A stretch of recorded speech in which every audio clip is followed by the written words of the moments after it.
அதனால் என்னோடு வர நினைக்கக்கூடிய எல்லோருக்கும் என்னுடைய அன்பு வேண்டுகோள், கொஞ்சம் பொறுமை, கொஞ்சம் நிதானம்.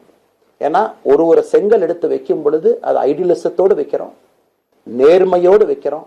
தமிழகத்திற்கு ஒரு மாற்றத்தை கொடுக்க வேண்டும் என்கின்ற நோக்கத்தில் அந்த செங்கலை வைக்கும் பொழுது அந்த செங்கலுக்கு கியூரிங் ஆகிறதுக்கு ஒரு டைம் வேணும். அந்த செங்கல் பிடிமானத்தோடு நிற்கணும். அதன் பிறகுதான் அந்த பில்டிங் நிற்கும். இல்லாட்ட அடிக்கக்கூடிய புயல் காட்டுக்கு சாயக்கூடிய பில்டிங்கை நம்ம கட்ட போறது இல்லைங்க. அதனால் எல்லோருக்கும் நிறைய பேர் மெசேஜ் போறீங்க, மாற்றுக் கட்சியில் இருக்க உடனே கிளம்பி வரட்டுமான். எல்லோரும் சந்தோஷம். wetheLeader.org எல்லோரும் இணைஞ்சு இயக்கமாக அது விரைவில் சரியான நேரத்தில் நாம் அந்த மசில், ஜிம்முக்கு போனா கூட நேரடியாக 50 கிலோ தூக்க முடியாதுங்க, 10 கிலோல இருந்து 50 கிலோக்கு போவோம். நாம் அந்த மசிலை பில்டு பண்ணி அந்த மெட்டில் ஃபைபரை நம்முடைய தோழர்களுக்கு நம்ம பில்டு பண்ண உடனே அது பொலிட்டிக்கல் பார்ட்டியாக அது மாறும். அதுவரை பொறுமை பொறுமை பொறுமை. அவசரமா ஒரு வெயிட்டை தூக்கி முதுகு பிடிச்சு கால் பிடிக்கிறத விட சரியா ஒரு திசையிலும் அதை கொண்டு போய் இதை பக்காவான முறையில் நம்ம அதை செய்வோம். ஆனால் இன்றிலிருந்து நம்முடைய wetheLeaders.org அதுல மூவ்மெண்ட் நம்ம ஆரம்பிக்கிறோம். கோயம்புத்தூர்ல ஏபிஜே அப்துல் கலாம் ஐயாவோட பேரில் centre for ethics and politics அதை உருவாக்குறோம். உள்ளாட்சி தேர்தலுக்கு நிறைய மனிதர்களை இங்கிருந்து நம்ம அனுப்புறோம். அவங்க உள்ளாட்சி பிரதிநிதிகளா வர்றாங்க. குட் பாலிடிக்ஸை நம்ம சொல்லிக்கிட்டே வர்றோம். அதனாலதான் நான் அடிக்கடி சொல்லுவாங்க, நாம மாறுவோம், மாற்றம் தானாக நடக்கும். அதனாலதான் நம்முடைய இந்த மூவ்மெண்ட்னுடைய கொள்கையே மாறுவோம் மாற்றுவோம். Let us also change to bring change. இந்த ரெண்டையும் செய்வோம். யாரும் இதுவும் வன்மம் கிடையாது. அதே நேரத்தில் நம்முடைய சமூக வலைதளத்தில் இருக்கக்கூடியவங்க நான் வாரியர்ஸ்னு சொல்லிங்க, you are the change agents. என்னை பொறுத்தவரை ஒரு மாற்றத்தை கொடுக்கக்கூடியவங்க நீங்க. சண்டை களத்தில் சண்டை போறது நம்ம வேலை இல்லைங்க, மாற்றத்தை கொடுக்கக்கூடியது நம்முடைய வேலை.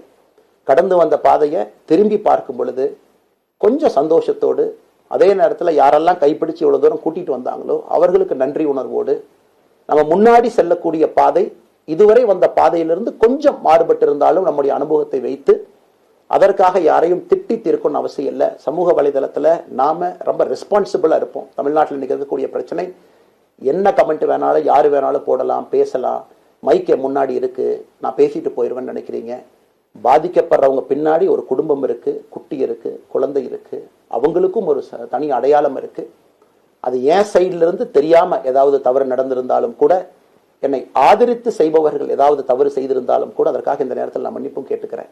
இப்ப இருந்து நம்முடைய பாதை, முன்னாடி செல்லக்கூடிய பாதை என்பது மக்களுக்கான பாதை, ஒரு பாசிட்டிவான பாத். காமன் மேன் பாலிடிக்ஸ் நம்ம பில்ட் பண்றோம். ஃபவுண்டேஷனோடு மேல வரப்போறோம். தமிழ்நாட்டை எல்லா இடத்திலும் கூட கீழிருந்து மேல வரை அந்த மாற்றத்தை கொண்டு வர போறோம். அதனாலதான் நான் இன்ஸ்டாகிராம் லைவ்ல வந்தேன். ஒரு புதிய தலைமுறையை நம்ம அரசியலுக்குள்ள கொண்டு வரணும். அவங்களை ஒதுக்கி வைக்க முடியாது. ஏன் அப்படி ஓட்டு போடுறாங்க, ஏன் அப்படி ஓட்டு போடுறாங்க கேட்க முடியாது. they are hungry for change. மாற்றம் வேண்டும் என்று துடித்துக் கொண்டிருக்கின்றார்கள். உடனே நடக்கணும். யூரோப்பியன் கண்ட்ரி போறாங்க, டூர் பாக்குறாங்க, சோசியல் மீடியா பாக்குறாங்க. தமிழ்நாட்டில் ஏன் நாளைக்கு காலையில் நடக்கலாங்க? அதே நேரத்தில் நம்முடைய பெரியவர்கள் எத்தனையோ பேர் நான் பார்க்கறேன். வயசான நம்முடைய பெரியவர்கள் நடந்து போறது கூட இன்னைக்கு ஒரு பார்க் நமக்கு கிடையாது. சாயந்தரம் ஆனந்தமா இத்தனை காலமாக உழைத்து விட்டு வீட்டில் இருக்கிறாங்க. ஓய்வெடுக்கக்கூடிய நேரத்தில் கூட ஒரு கிரீன் ஸ்பேஸ் அர்பன் ஏரியால கிடையாது, ரூரல் ஏரியால கிடையாது. இத்தனை 60 ஆண்டு காலம் இந்த நாட்டில் வாழ்ந்தும் கூட கடைசி 20 ஆண்டுகள் நிம்மதியாக இருப்பதற்கான கட்டமைப்பை நம்ம உருவாக்கல. சோ எல்லாத்தையும் நாம யோசிக்கணும். ஒரு பக்கம் ஜென்சி, ஜென் ஆல்பா யூத் இருக்காங்க, அந்த வேகத்துக்கு தீ போடணும். இன்னொரு பக்கம் வயதான பெரியவர்கள், முதிர்ச்சி அடைந்தவர்கள், பக்குவப்பட்டவர்கள் இருக்கிறாங்க. அவங்களுடைய கடைசி காலத்தை பக்குவமாக வாழ்வதற்கான வசதியை நாம் ஏற்படுத்தி கொடுக்கணும்.